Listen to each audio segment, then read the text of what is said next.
Pas à pas vers Compostelle, épisode 8.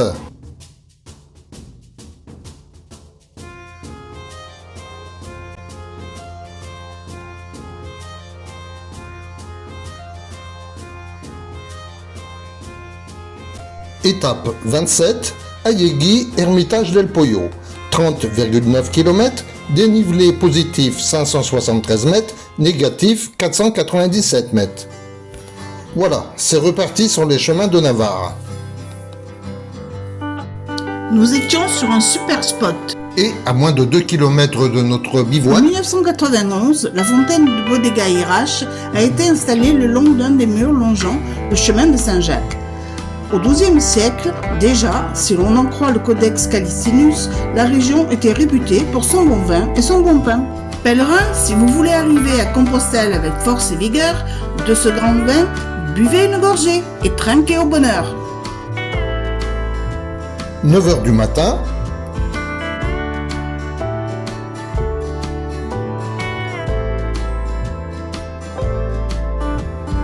Le domaine viticole d'Irache jouxtant le monastère de Santa Maria de Real d'Irache.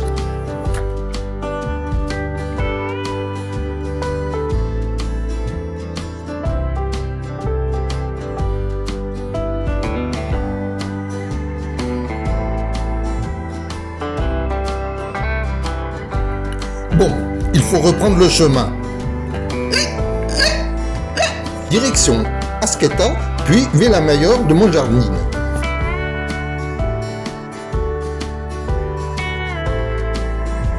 Après une jolie grimpette, j'arrive à ce bâtiment, puis aux réserves d'eau.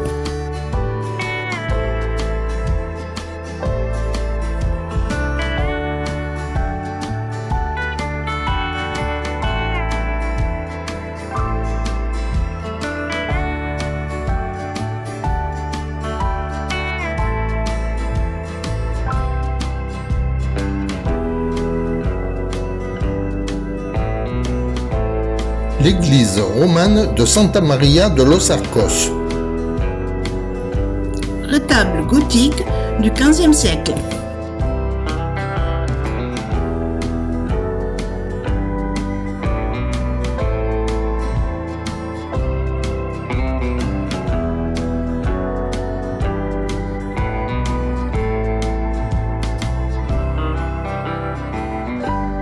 En route pour Sansol et Torres del Rio. Il est déjà 16h, beaucoup de pèlerins se sont arrêtés à Los Arcos.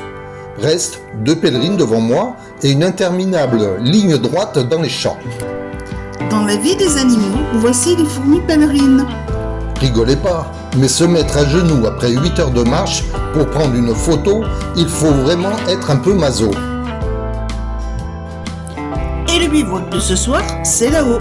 Courage mon cœur. Après une rude journée et une dernière grimpette, voici l'arbre présent. Les pèlerins peuvent y accrocher un petit objet, avoir une pensée ou une prière en remerciant cette force qui nous mène sur le chemin. Certains laissent un message et montent un petit cairn. Il y a quelque chose de mystique sur ce chemin. Enfin, ma force à moi, elle est là, sur le bord du chemin. Nous sommes au pied de l'hôtel extérieur de Notre-Dame de l'Ermitage del Poyo. Ce soir, nous dormirons sous la protection de la Señora del Poyo. Message important, prendre bien soin d'aérer ses chaussures. Puis, un petit massage quotidien des pieds avec de la crème NOC protège les pieds d'ampoule et échauffement. NOC, la crème qu'il vous faut. À demain. Étape 28, Ermitage del Poyo, Logrogno. 26,9 km, dénivelé positif 319 mètres, négatif 430 mètres. Pas de carte aujourd'hui. Un bug a interrompu le tracé. Mais la photo rituelle, comme d'habitude. Vous comprenez pourquoi il est pressé de partir le matin ? Mais non, enfin, c'est parce que je veux pas être le dernier. Direction Logrogno, passage à Viana, nous allons quitter la Navarre et entrer dans la province de la Rioja.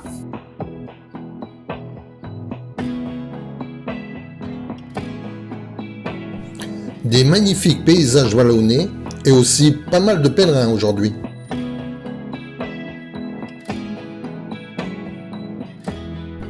Les gens qui habitent sur le chemin organisent des buvettes dans les zones où il n'y a rien.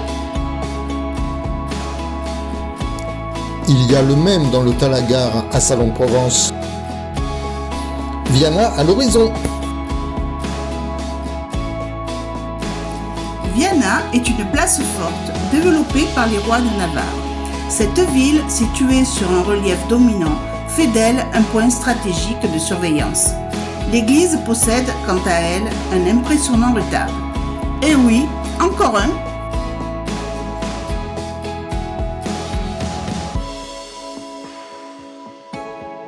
Le matin, de nombreux pèlerins font la pause café dans ces petites villes. Une ambiance cosmopolite et joyeuse sillonne les ruelles. Dans une petite brume de chaleur, j'arrive à Logrogno. Il n'est pas encore midi. Cette rose est une création française de Michel Adam. En 2012, à Logrogno, il la baptisa Rose du chemin de Santiago. Logrogno est une très belle ville et j'en profite pour m'y promener en long, en large et en travers.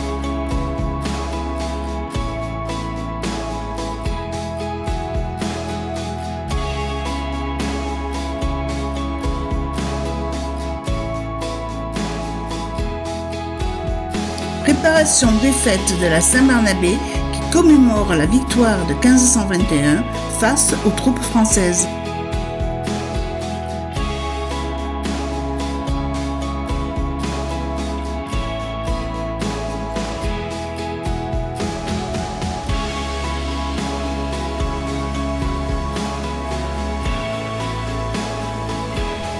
Cathédrale Santa Maria, la Redonda. Réplique de l'incroyable manège de Léonard de Vinci.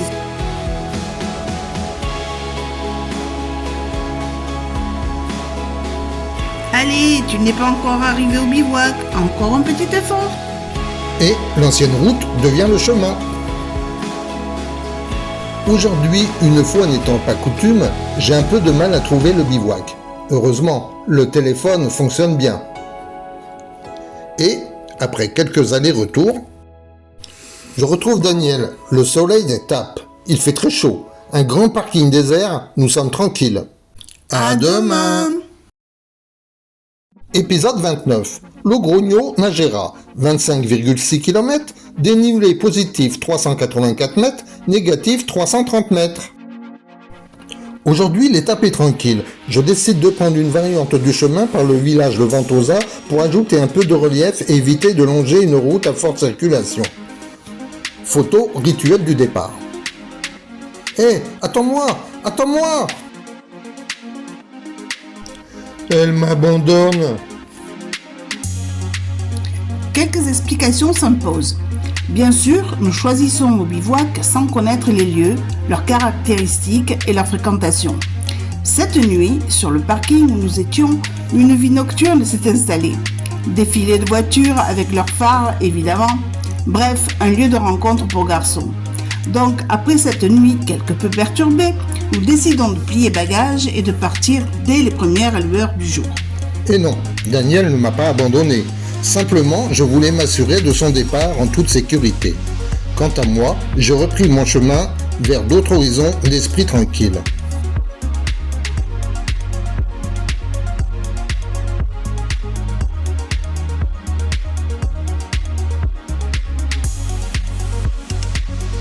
C'est dans une petite brume matinale que je traverse domaine viticole et oliveraie. Un vrai plaisir. Ils ont fauché mes initiales. Mais non, ne rêve pas, ce n'est pas ton domaine. En vue, le village Navarrete.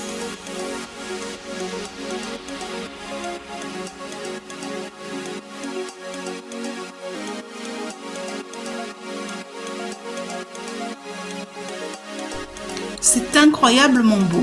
Quel travail. Et encore un. Lors des conquistadors espagnols. Après un petit tampon sur ma crédentiale, acheter le pain, puis bu un café, je reprends mon chemin. Toujours des vignes, c'est bien. Bientôt ce sera le plateau de la Meseta et ses immenses étendues de culture, blé, orge, avoine, maïs, le grenier de l'Espagne. Souvent, il nous est proposé des variantes au tracé originel du chemin. Ceci afin d'éviter des sentiers devenus trop fréquentés, des routes trop dangereuses par leur circulation, des zones à grand trafic industriel ou commercial. Cela sert aussi à nous faire découvrir de jolis petits villages, endroits, panoramas ou expositions. En bref, un patrimoine plus riche culturellement. Et aussi à faire revivre des villages devenus désertiques, des populations paysannes à faible revenu, réouverture de commerces, de proximité, épiceries, bars, restaurants et gîtes. En 2023, un pèlerin a dépensé en moyenne la somme de 40 à 50 euros par jour. 446 000 pèlerins ont pris le chemin et sont arrivés à Saint-Jacques. Faites le calcul. Je décide de manger mon sandwich près de l'église de Ventosas. Bancs, ombres et fontaines font mon affaire. C'est surtout un moment de repos pour les pieds, à ne surtout pas négliger.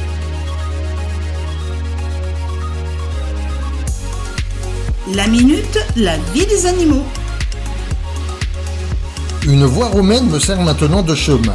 J'imagine les légions de César en sandales. Pour notre culture, schéma d'une coupe de voie romaine.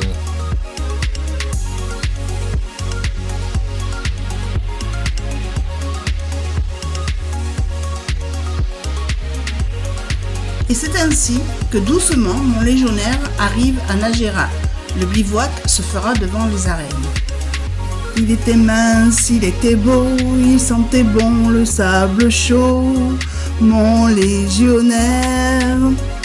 Et le voilà, face aux arènes. Oh mais je rigole! Et pour s'occuper, il photographie la pluie. Quant à moi, je termine le blog. À demain.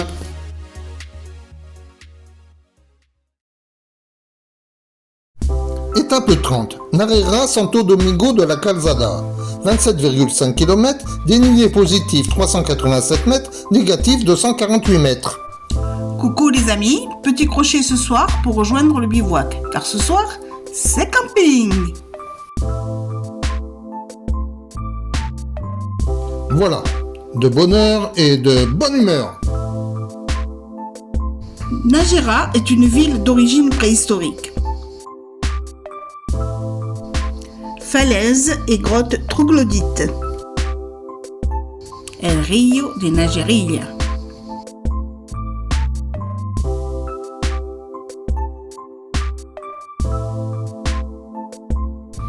Voici un hôtel pour pèlerins.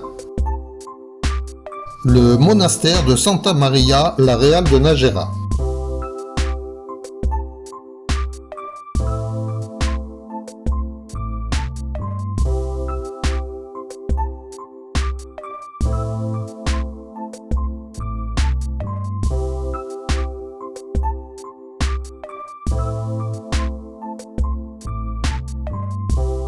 Coucou, vous nous avez reconnus?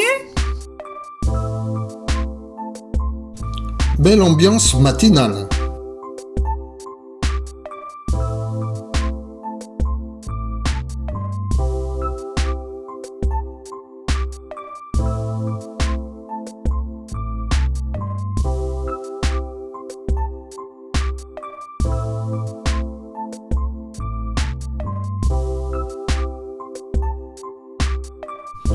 Entre plénitude et zénitude,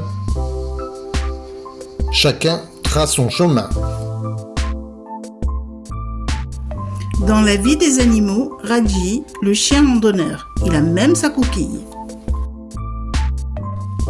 Le golfe de Siruena. Pozzo la Gravera.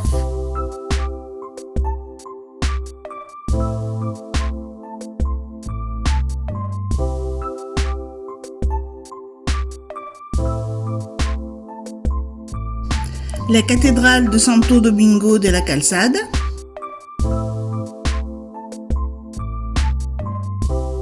Son clocher indépendant au bâtiment principal.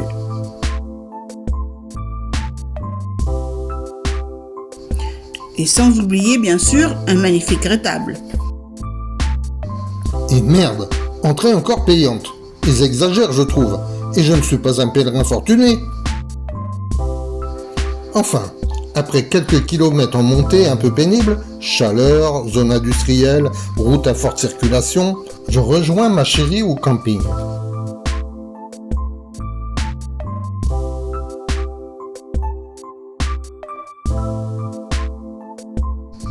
Pour finir la journée, nous soupons devant un merveilleux coucher de soleil et apprécions ce spectacle.